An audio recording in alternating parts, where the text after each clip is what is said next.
opportunities for all. I would like to announce to them that that journey is still on. We have been cleared.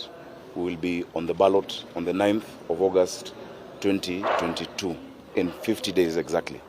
I also would like just to say that there's been a lot going around.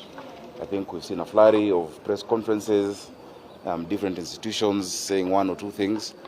As I've said before, we are law-abiding citizens. I am a law-abiding citizen. I'm a public servant as a current senator of Nairobi, and we shall abide by all the provisions of the law. I'm glad that we've been vindicated. We stand qualified.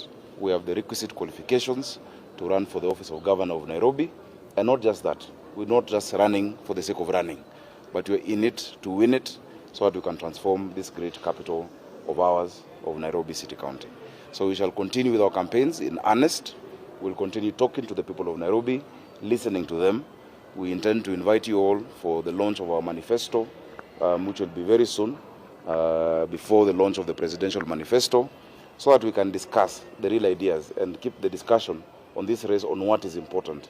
The people of Nairobi, what is in it for them, what are their wishes, what are their hopes, and what are their dreams. And that is what we shall keep it at. So asanteni sana. We stand strong.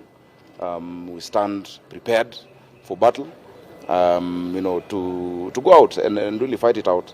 And it's a battle of ideas. It's a battle of ideas.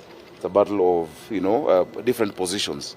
I'd like to ask our opponents to rely on that process, the political process of going to the people and convincing them, not to try and rely on deep state, not to try and rely on any machinery, but ultimately it's the people of Nairobi, 2.505 million voters, who are going to make a decision, and we're confident that the decision will be resounding on the 9th of August. As I said before, our faith remains unshakable, our march is unstoppable, and our victory will be inevitable.